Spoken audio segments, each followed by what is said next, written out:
Stanhope is here. Good to see you, man. How are you? Way better than last time.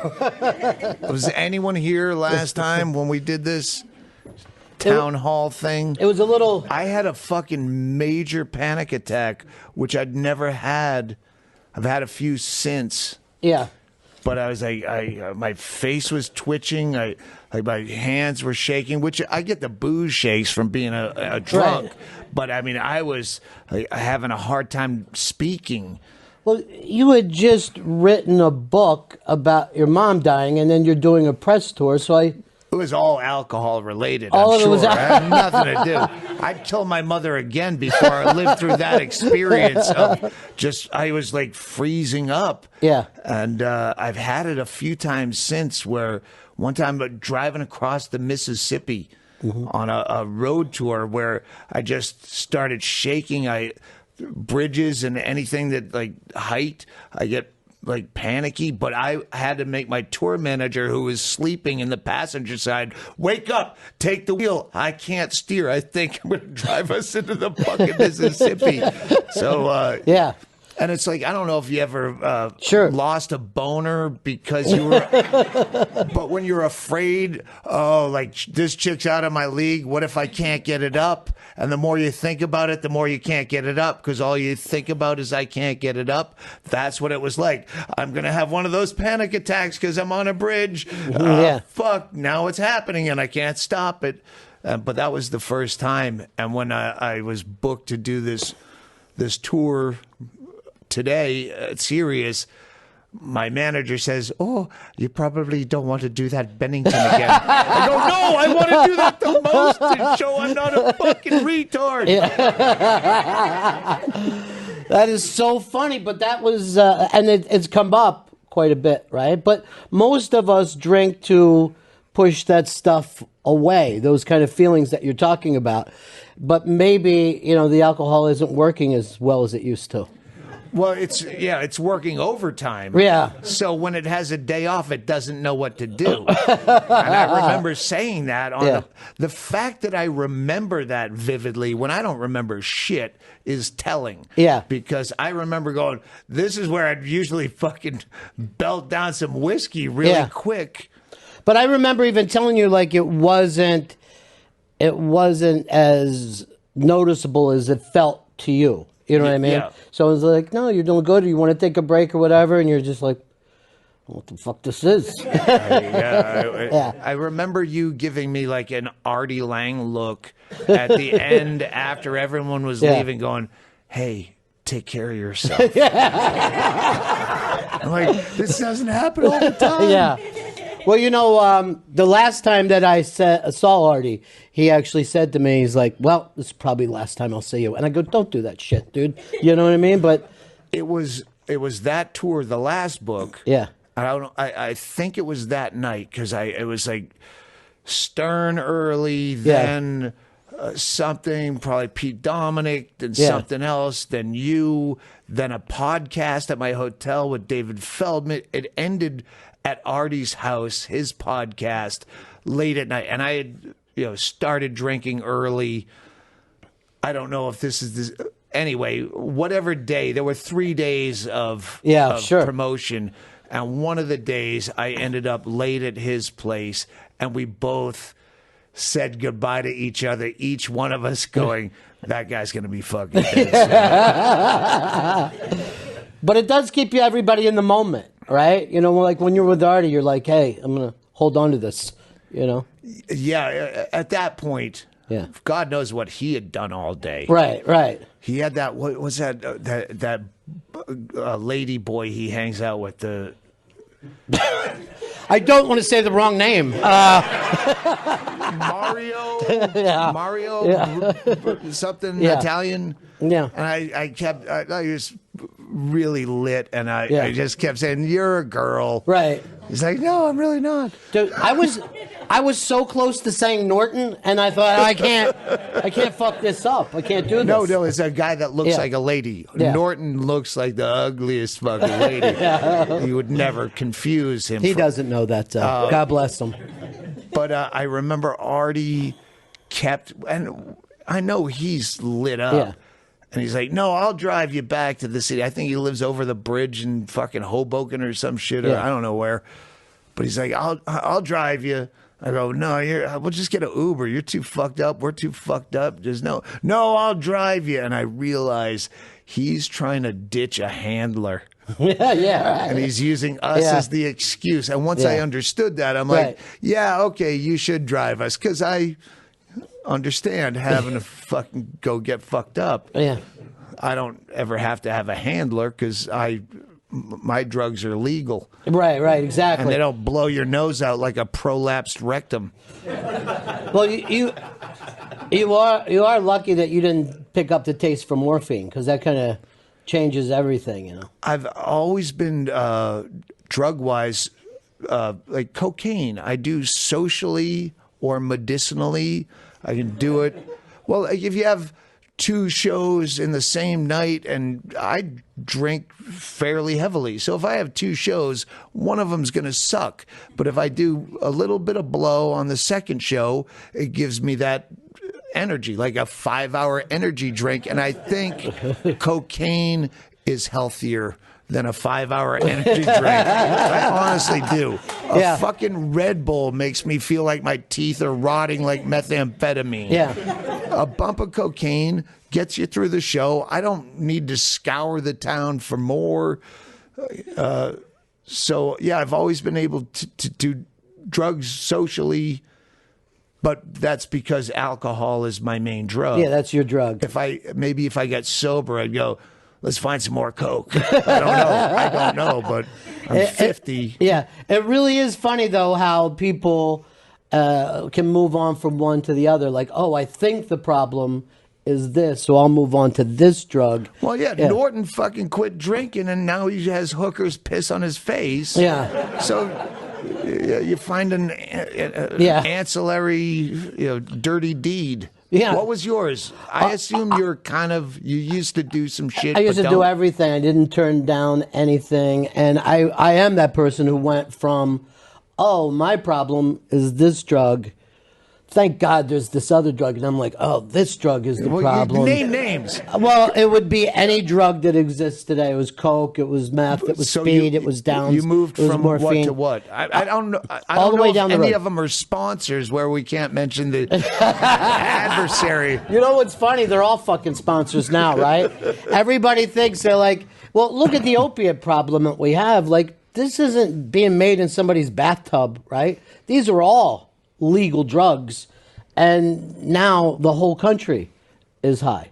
The whole entire country. I was just saying this. I've said it a million times. I now do legal drugs for the reason they're prescribed. Yeah. Like I do Xanax. Yeah. Where, okay, if I'm going to have to drive over a bridge, I'm going to check ahead on the... I still use a road atlas. I know you guys use GPS, but I'll check ahead. Yeah. All right, what am I going to... I'll take a Xanax so I don't have a panic attack and drive the whole fucking van into the Mississippi. Right. I take them to sleep. But isn't it great to know that when the rest of us are going over a bridge, there's a lot of people eating Xanax on either side of us? You know what I mean? Like, oh, this is so much easier. I used to be afraid. Now we can nap a little on the way over here. Before we get into the book, I know it's Super Bowl weekend. You must have something big planned, right? No, I've kind of fallen off of football. There's no good stories anymore. If you're asking me my pick, 27-24 Patriots they never cover. Right, it is true. They never cover. And yet they run off the field so fucking happy, and everyone else is like, shit. I'm from New England. Yeah. So, when they beat the Rams, that was one of the best Super Bowls ever. And since then, it's just, all right, it's a repeat. People forget 3-point games. That was like a major upset. Like, we were like, this is the upset of all time. 14.5 points, I believe. And now they've won so much, everyone just like doesn't remember that game for as crazy as it was. And I remember before that hating every dynasty. Right. The 49ers, the Cowboys, like, oh, fuck. Yeah. And who against the Bills again? Yeah, right. It's like the Washington Generals of Yeah. 4 Super Bowls in the row. So yeah, this is fucking a repeat, and it's boring. It's 2 teams I could care less about. I'm a uniform guy. I'm the gayest football fan. I don't know a cornerback from a safety or what the. Yeah. But I know cool uniforms. If the Patriots were playing in their throwbacks, they had the fucking dude on the side of the helmet, that and the creamsicle Tampa Bay Buccaneers, best uniforms ever. Yeah. I could jack to that Super Bowl. Sounds like you might be a softball fan because they come across like softball uniforms. There's some hockey uniforms that are pretty good. Yeah. But you don't you don't bring everybody over to your house. I did. We meted it down. My gal pal had a coma thing. Has a hard time in crowds. So yeah, we got football down to how it used to be. A few friends. Right. At some point, it got up to like 25 people there. 4 of them watch football. The rest are talking over it, and I'm hosting. I want to watch the fucking game. Right, that's true. So yeah, we've toned it down. We'll watch the game. You brought up bet on it. This is one you have to bet on. You have to bet on it. MyBookie.ag, new sponsor. You brought up Bingo, and she's here today. Good to see you. Oh.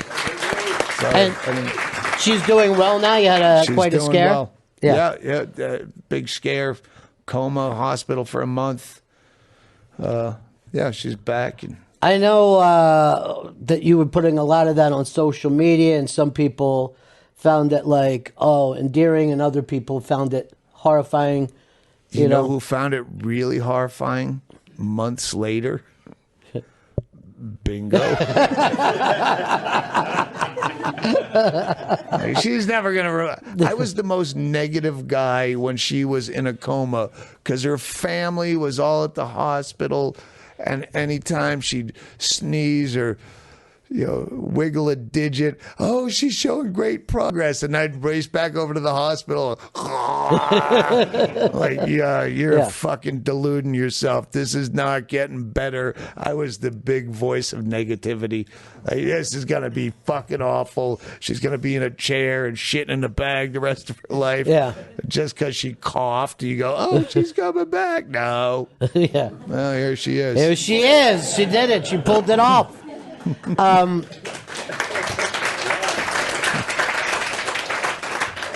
you're a very, very funny man, but that kind of shit, the terrors show up, right? I mean, it's really. But that's where I thrive. Yeah. I don't. That's where funny was forced upon. We had to be, me and my small social circle of deviant friends had to be the comic relief. Because it was her 40th birthday party when this happened. So all of her friends and family had flown in. So fortunately, they're all there. Because they would have flown in anyway. But now they're already there. So they take over all the crying and hugging and foot rubbing. And, can you hear me, honey? Are you in there? And we started a bar in the ICU closet, sneaky bar that wasn't fooling anybody, and we were just the comic relief, and we're trying to figure out when she comes out of the coma, how we can fuck with her head, and we're gonna take wedding photos with me and her younger sister and all her family, and tell her she's been in a coma for 27 years, and age ourselves. You've been in a coma since back when. Because we figure once Trump got elected in the coma, and once we tell her Trump is president, all the other bullshit stories we make up are going to seem plausible. Right? Yeah. That is true. I mean that must have felt to her like, oh, I must still be in the coma. You know what I mean? Like, how could I have this crazy thought? It was a fun time. Well, yeah. But I mean, when shit gets ugly, that's where you have to dig the deepest for comedy, and that's where I thrive. It's the other stuff that, I get. She quits. I have some pet peeves that I'm really fond of. Yeah. Mouth sounds. Todd Barry has this too. Yeah. If we have one bonding thing, it's called misophonia. It's chewing with your fucking mouth open. I was going to demonstrate it, but in case you have it too. She quit smoking and started chewing nicotine gum with her mouth open. She sleeps with the nicotine gum in her mouth and wakes up chewing before her eyes open. My biggest pet peeve, she took, well, would you rather me smoke and die? Yes. That stuff fucking bothers me. Coma time, she might live, she might die, she might be a fucking vegetable. All right, now I'm thriving. Now, all right, you got me in a okay, I can deal with hardcore shit. Right. Killing mother. I got it. I got it. Don't know how to do it, but I'm... Yeah. Yeah, it's the minutia that fucking makes me crazy. That is...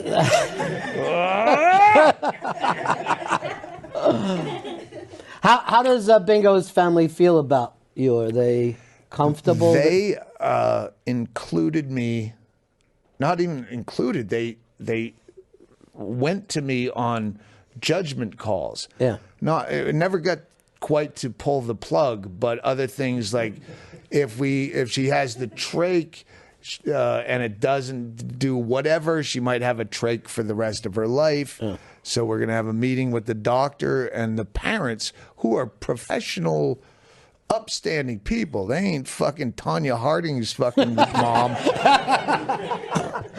They're like, well, we wanted you here. You make the decision. I'm like, I should be making decisions. Right.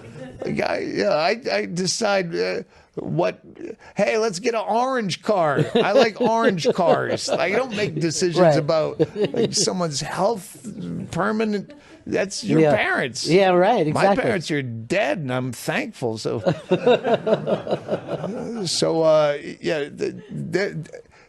I don't. They say they like me. I think they do. She says I'm a very respectable person around them, and if people swear around them, I tell them not to do that, and they don't give a fuck. But they like that. I grew up with manners. Yeah. And I carry that. So, yeah, I'm still a dick. But, I mean, I make inappropriate jokes, but they come around. Yeah, they're great. I like them a lot. I think that's fantastic, man. I think it's also fantastic that they included you, even though it was uncomfortable for you. But they deferred to me, and now I have to question their. Yeah. But it's great to have, because I don't have any family really. My parents are dead. I have a brother I don't talk to, and so it's great to have her family that I'm not responsible for. Right. Like when they have to die, I'm going on vacation. I'm not. But she has two sisters that are responsible. We're like the fuck ups of our families, and they're almost happy that we thrive. Yeah. Like, they should be like derelicts somewhere, yet they found each other, and they're doing better than the rest of the fucking sisters. That's really odd the way life works out. But you did manage to find your thing, And I was watching your last special when I could finally get to it, because the fucking CISO thing, I didn't even. That fucking kills me, because I went after. It was the last special, which probably none of you saw, No Place Like Home. I really like that special, and I'm not someone who likes anything I do. And I went with CISO because they could put it out first. And it had been filmed so far back that I go, this is time sensitive. You're always afraid some other comic is going to step on your dick with that premise. And all right. And they were offering the most money because they were, upstart. Right. So I went with the money, and mostly they'll get it out first. and then the entire fucking company folded. Yeah. So, but it's out there. No Place Like Home is on CISO. It's on iTunes and wherever. It's fucking out there again. Well, there are ideas in that special that you do comedically that I was thinking that somebody else could really run through in an academic way, because there's some really brilliant thoughts in there. And I love the stuff on mental illness. That's the chunk. Yeah, every special has the chunk. Yeah. There's other bits that you do, but you go, that's the chunk that needs to be out there now, and it's the mental illness shit. And the fact is, I've kind of have those thoughts, but never crystallized them. I always, to me, if you look at almost any crime that we have in this country, mental illness is at the core, right? Yes. And that is something that I've been battling with, where you have to account for mental illness, but to a point. Right. When at the guy what point? eats your kid's face, yeah, right. You go, fuck that guy. Like, there's a point where you go, well, he's mentally ill and we have to care for these people until they, eat your kid's face or something. You go, fuck that guy. Just put him out of his misery. He's a rabid dog. But you also make the point, like, everybody is always rallies around certain, like, special needs kids. There's love and hugs. Yeah, the Camp 1 and Camp 2. Right. There's mentally, I'm trying to repeat the bit, and there's mentally disturbed people, Camp 1, and there's mentally challenged people, Camp 2. Mentally challenged people get all the hugs and kickball in the world. Mentally disturbed, you kick them out of the fucking house as soon as they're 18 because they're scary and they talk to themselves and bees live in their hair or whatever. Yeah. And those are it's a good bit, but it goes on for another 18 minutes that I don't remember. But even beyond the fucking comedy, and the comedy is great in that, it really is something that people should take a look at, and we never really hear that discussed, and we try to figure out what this evil is when somebody goes into a place and shoots it up, but it's mental illness. Usually, and most mentally ill people are in prisons and not mental health facilities where they're taken care of, because usually they end up indigent and fucked up, and no one wants to deal with that, and they're fucking scary to deal with. You fucking live in this city. Right, sure. Yeah, you have to smoke outside. That's in the bit. That's in the bit. Yeah. No one deals with mentally ill people more than smokers. We have to stand outside while you're all partying in the fucking bar, and we're out there like a salt lick for the homeless, smoking cigarettes. It's a fucking strong piece of material. I'll stand by it. It really is, and it's strong in that way that you remember Carlin bits where you're like, shit, man, this is even beyond comedy. This is something that somebody even smarter, more educated should have come up with. But there's the comedian is the one bringing that up, and that's always mind-blowing to me. Well, you don't have to skirt the issue that I spend more time in my later years on premises rather than jokes. No. You know what? It's not even that it's, you have comedy in there, but you make a strong point. Well, I'm not sure you're right about the comedy. I think I might have just made a really strong point. But as long as no one else is making it, fuck them. Yeah. But I do find more value to that than just really a good short joke that can make everybody laugh, because that's the kind of shit that we end up putting on Rushmore, dude. And that's true. You know what I mean? It's a very tough thing to pull off, to come up with a premise like that is right there, but everybody is skirting that issue. When you have a girlfriend that's mentally ill, you kind of build that material kind of organically. All right. Yeah, there's your muse. There's a few things that I like to take credit for in changing, and one of those, the end of that bit, it goes into Gabby Giffords being and that shooting in Tucson, and how they shot a Camp 1 mentally disturbed, shot her into Camp 2 mentally challenged. And No. It goes. I can't do the whole bit. I make it work. That's what I love. When I can find a piece of material that everyone should frown on, but as I break it down, I like to do comedy like a defense attorney in an unwinnable case where I win. And at the end of that, I taped that in Bisbee where we live and where Bingo gets mental health care. I said, if you want to know the problem, to go, if you have that voice in your head like the Gabby Giffords shooter that's telling you to, pack a lot of ammo and go do the bad thing, to get mental health care, you would have to, where we live, walk past the Second Amendment gun shop, the Bisbee Brewery in a U-shaped strip mall, and then go to where she was getting mental health care, Community Intervention Associates, with the acronym printed on a tinted glass door, CIA. You have a voice in your head telling you to go kill a lot of people. She didn't even see a doctor. She gets to see a registered nurse via Skype. It's a small town on the border in Arizona. They don't have a lot of funds. That's the best you can get. So, yeah, go kill a lot of people, walk past the gun shop, the bar, through the tinted glass door marked CIA, and talk to a television set that's talking back to you. And you wonder why a lot of people die in hails of gunfire. Right. And since that came out, since we taped it in town, they've changed the name to CHA, Community Health. And so they changed the fucking name, and I want to take full credit for that. Because acronyms on a door don't come cheap in Bisbee. There's a big budget constraint to change the name. There was a giant meeting about that. I'm sure there was. That's great. Well, the book now, this is not Fame.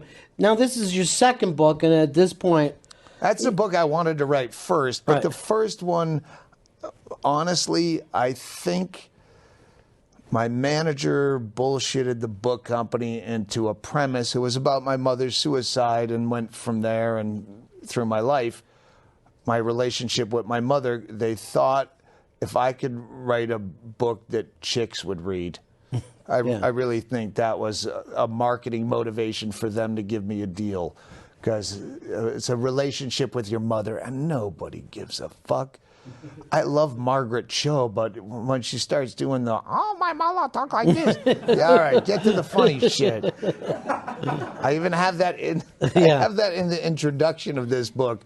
I hate books, especially when you read any rock and roll books, biographies. I love degenerate fuck up biographies. That's my go-to.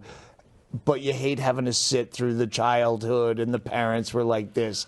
And I said that I hate, first of all, I hate that they sober up 2/3 of the way through. And that's why they wrote the book. And I promised I would not in this book. And I also said there will be no parents and childhood. I got that shit out in my first book. Sorry you had to read it. Yeah, but it is true. I have to read a lot of biographies because of people coming in. And the first 2 chapters are, we chase squirrels with BB guns and our small. Just shut the fuck up and get to making the albums and sleeping with the hookers. Right, right.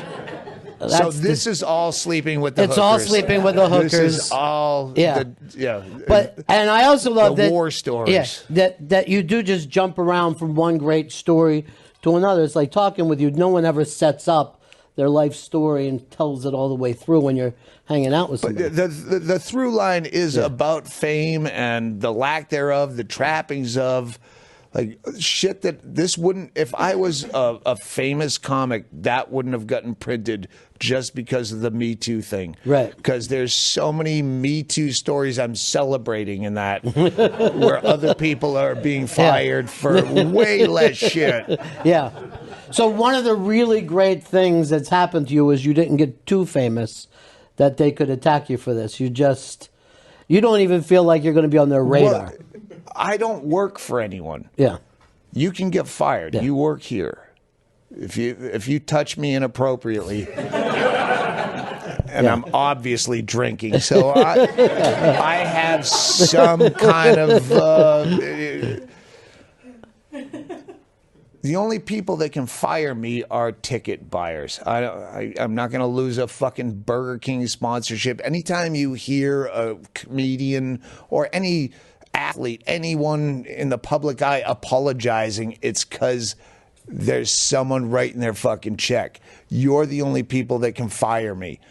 Ticket buyers, because all I do is stand-up comedy. So I don't have to, I did the wrong thing. If I apologize at any point, it's because I really fucked up. And I'm sorry. I wonder why we even want a forced apology, because the person doesn't mean it. So what do we get out of the guy coming out with his hat in his hand? And I'm just thinking this now, but I think that's part of why Trump is president, because he did what everyone... No, I'm not. Yeah. I don't apologize. I say I never even said it. Yeah, right. Yeah. Rather than a fake apology, he's faking not apologizing. Like, right. That comes into play. Like, he's honestly a douchebag. And people go, oh, at least he's not fucking lying that he's a douchebag. He's a full-on fraudulent fucking liar, and a lie that he said he didn't lie. Yeah. And that's so refreshing compared to, I'm going to take anger management. I said some bad things about Jews, so here's my friend, the Jew that wants to be in the spotlight, and he's going to take me to the Museum of Tolerance. And you don't mean any of this. Even the Jew doesn't mean any of this. You're just fucking spotlight hogs. It's fucking gross. Sorry, did I? No, I loved it. But it is also amazing. Even I think the Trump detractors would have to admire the energy that the guy has. He's 70 years old. He's flying around. He's in at least a fight a day with somebody. I mean, it's phenomenal that he could. But I think that some of that is a sociopath where he's, well, let's just say he had normal hair. They always show how every president grays over the course of their term, but he wouldn't gray. If he had just like normal fucking Scott Baio hair, he wouldn't gray because he doesn't give a fuck at all. I don't know if that's good or bad. I've always been of the mind I don't need a leader. A president is no more like all presidents have been reality show hosts to me. So no Bill Clinton or fucking Jimmy Carter ever affected my day. Yeah, that is true. Well, we didn't used to talk about it as much now, but now it's almost like you can't miss anything that happens because people bring it up so much, like every 2 hours. Do you believe that? I'm like, I don't. It used to be Kardashians. Now it's Trump. Yeah. It's brain rape. I don't want to know about any of these people. My fucking day moves swimmingly or poorly based on my own choices, not some fucking cunt down the road in Washington. We're not terrestrial, are we? No, not anymore. Not anymore after that last break. We're gone. So you're not a political guy at all, never have been. I was for a minute. I think we all go, as comedians of my ilk, we go through our atheist phase and our political phase. I was a libertarian for a while. And like, I'm still libertarian leaning, but as a government, it wouldn't work because you'd have to have faith in humankind. And I've not found any hint of that in my travels. So where does any optimism that you have come from? Because there is optimism in your act as well. Well, I politics, charity, local. I live in a small town. I know the person I'm giving money to because they need it. I don't give it to a charity that's going to spend most of it on brochures and ribbons and advertisements to get more money, where local politics. I care about what happens in my town. How does this affect us?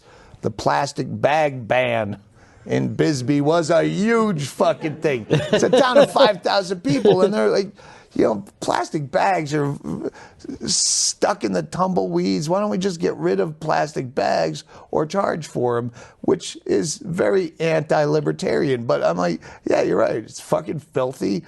Reuse your fucking bags, you fucking piece of shit. Right. And that passed, and then it went to the Arizona Supreme Court, and then they rescinded it. So now you have plastic bags, but you also have people that have spent a couple, 3 years of reusing their bags, and I do it too. It becomes habit, and you're not a fucking slob. But it's so funny that so many people pay attention to the highest national thing, and it's As really a scapegoat. Yeah. My life sucks. I'm married to a fucking doughy woman I hate. I have 3 kids. One of them has fucking Bell's palsy. It's a president. Thanks, Obama. I mean, that thing, they really do. They look for the biggest scapegoat, but they don't know who their fucking city councilman is. They're getting a fucking ticket on street sweeping day, and then that happens, and then another thing happens, all local shit, and at the end of the day, we got to get a fucking different administration. Yeah. They wouldn't know the House of Representatives from the other one. I don't know them either. They don't matter to me. It's weird. In New York City, though, there are so many. It's like block by block. And the number of people who know how long you could stay in your apartment before they can kick you out, it's like jailhouse lawyers wherever I go. It's amazing how many times people say, you have the right to do this. I'm like, oh, you fucking guys are involved, you know? I was always amazed as a young, I was a piece of shit young broke kid, and I would manipulate the system as much as I could, but I'd hear stories about, I'm 7 months late on my rent, and like, how do you get 7 months? I get like 1 week late. They shut off all my shit and throw me out, and you fucking milk it for 7 months. And actually, that's how Trump made his bones in that kind of real estate business, where he's been, he's been sued so many times, and he can sleep like a baby. You know what I mean? He was $2 billion in debt and bought a new plane. You know what I mean? There's something about that kind of carny hustle, I think. There is, but like, too many people want a leader, where a president or any elected official should be a public servant, not monarchy, which is what the people want. The fucking fact that they give a shit about, like, Prince Harry's fucking wedding in England. People like royalty. They like Kennedys and Bushes. Yes, they do. They want leadership. They want to fawn over where it should be. You should be no different than a fucking dog catcher as a president. Do your fucking job. But what do you think? People want magic. They want, like, some kind of hand of God, like, oh, this is blessed, so we're fine to follow this leader. You know, to love that kind of stuff. Who are you for, the Patriots or the Eagles? I'm Eagles fan. Okay, so that's what they want. They want someone to root for. Yeah. And if it was 2 other teams, you'd have a favorite and fuck the other team. Yeah. And that's what they do. They play politics like sports, and they have some opinion of what's. I'm going way down. I'm going down unfunny way on this train. I'm Dave Attell. I'm about to take the path of least funny. I'm going to talk a little least funny with you, because there's a thing in the book that's so funny, and it was about a young comedian that you saw in L.A. Josh Perlman. That opens the chapter, and I was hence the title. Josh Perlman when I lived in L.A., he's a young comic, and he got his first paid gig in Vegas at the Rio Hotel, and he came back to L.A. and he said he was talking to a hooker early a.m., playing a video poker machine next to her, but he didn't know how to close the deal. And she said, finally, do you want to take me up to your room for a dance? And he said, well, how much? And she said, $200. And he said, all right, what do I get exactly? So I'm not going to pay you $200 to just dance. Tell me specifically. And she goes, well, are you a cop? He said, no, I'm a comedian. She said, really? Do you know Doug Stanhope?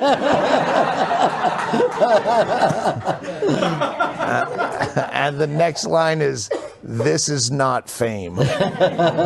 Known in certain circles as closer to the truth. And that's kind of true of most. Hey, you know what? I'll tell you the fucking full story of this, because it actually goes back to the last book. It wasn't just that she was a hooker that knew me, which I infer. She's in the last book as my friend Jeff Brown's cokehead wife, the Jewish American princess, if you're fucking fully knowledged on everything. She knew me from my previous life. She turned into a hooker after he dumped her in Vegas. She turned into a coke whore, and that's how she knew me. The story lends itself without a lot of detail, but that's the truth. Wow, I shouldn't say her name is Tracy Shapiro. This will be someday. They'll be studied for generations. People, there'll be academics taking one line into the other. But a lot comes into this about comedy and some advice for young comedians that goes contrary to what a lot of people say. You really read this book? Yeah, I did. I'm a fan. But I will say this: that people have told young comedians, just go out and do any gig that you can. All you can do. That's what you should do. Yeah. No, you shouldn't. None of it's going to suck repeatedly. And we learned early on, like, band breaks. Hey, my cover band's playing down at fucking Elmo's. Come and do comedy on the breaks. They'll love you. And they fucking won't. And you're going to suck, and you're going to know you suck. And if you keep doing shitty spots in places, old folks' homes or wherever, right? Yeah, you're just going to think you suck because you're playing in the wrong places where no one wants to hear comedy. Sometimes people don't want to laugh. But they always think, especially in this room. Yeah, this room is just confused all the way through. And one guy back there, I think, is just drawing you this entire time. I don't want to judge your fans, but I'm going to work this side of the room. Are you drawing back there? Is that what you're doing, or are you taking drawing? Yeah. Courthouse fucking sketch. What's that? Courthouse sketches. That's all right. Well, I'll sell it on eBay. Yeah. Don't worry. Now you're drawing job? Yeah. That's all right. Yeah.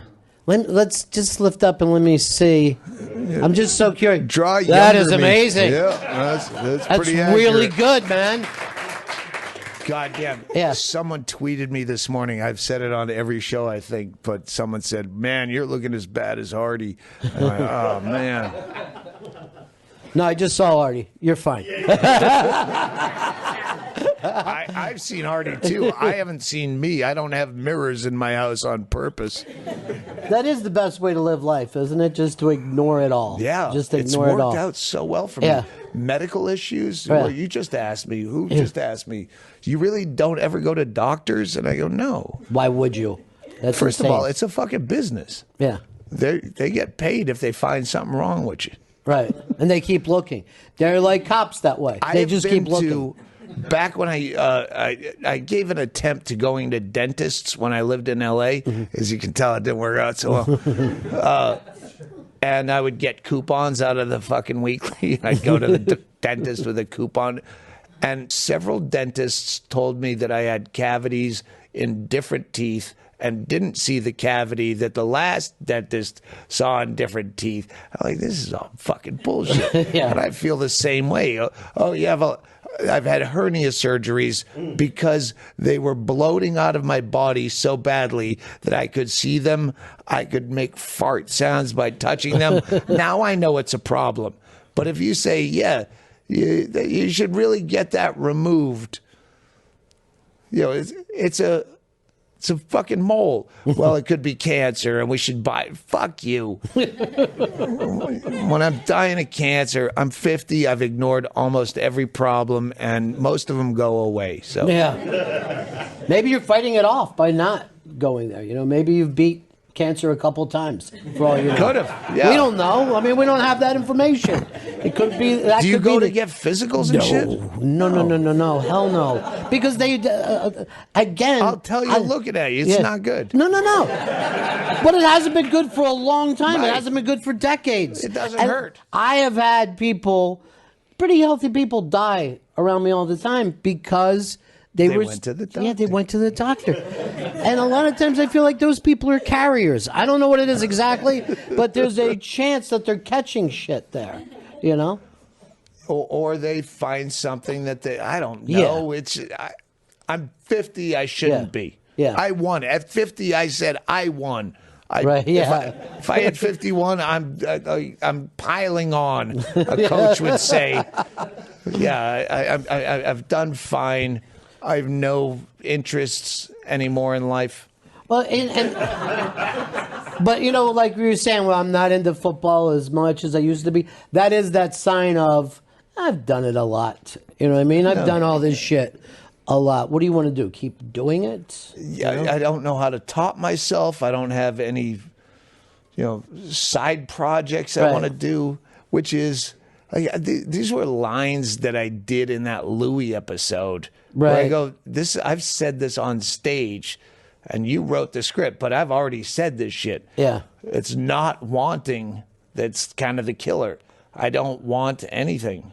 You know, that is the thing that I don't even know if people got like Louis' brilliance. But remember when he brought in Jim Florentine for that bit that was so great? You don't know Louis' brilliance. Yeah. It's the way that he would. He had this downward stroke he did. None of this is happening.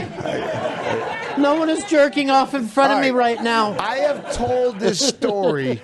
I started this story on Stern, got cut off. Yeah. Derailed. Then I brought it up again on Norton. Then I get derailed again. But the end of the story, so they're gonna have to listen to all of Sirius XM. The end of the story with Louis is when I took credit. There was a thing, because I had a friend that watched him jerk off decades ago because she thought it was funny. She didn't have a problem. He asked politely, is this something you'd be into? She watched him jerk off in a fucking ladies' room. And she came up, we were sharing a room at a function, and she goes, I just watched Louis C.K. jerk off. I go, you never watched me jerk off. Now I'm jerking off. She goes, help yourself. And I tried to jerk off to porn. I probably couldn't finish because we were friends and I probably laughed too much. Hedberg was in the room, according to her version of the story. He came out of the bathroom while I was jerking off, and I don't remember that part, but, hey, believe women. Anyway, then this whole thing break. Well, someone wrote, Gawker Jezebel wrote a thing, America's funniest comedian and sitcom auteur. Has he been jerking off in front of women? It's like 2012 or something. So I jumped in. And I wrote, yeah, that was me. And I wrote a whole story. Yeah, and I took full credit for it. Just because it's funny that I would be America's funniest comedian and sitcom auteur. Then a few years later, the rumor mill keeps building. All I know is that the girl I jerked off in front of jerked off, and Louis jerked off in front. She thought it was funny. And so this guy, can I read this? Do we have time? Yeah, we got time. We got nothing but time. So, Bengi, yeah. My phone, it's in my jacket. All right, I'll read it in a minute. My guy will bring it in. It's in my, Here's Chris Stanley. He was already going through your phone anyway.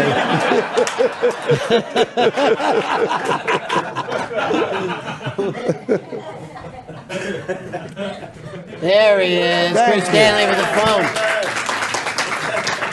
All right, I have to give a shout out to Butters, our friend Butters, who turned me on to you originally when we did that fucking long arduous road trip through North Dakota. All right, hang on. I forwarded this. I found it and forwarded it to myself in case I had a chance to read it.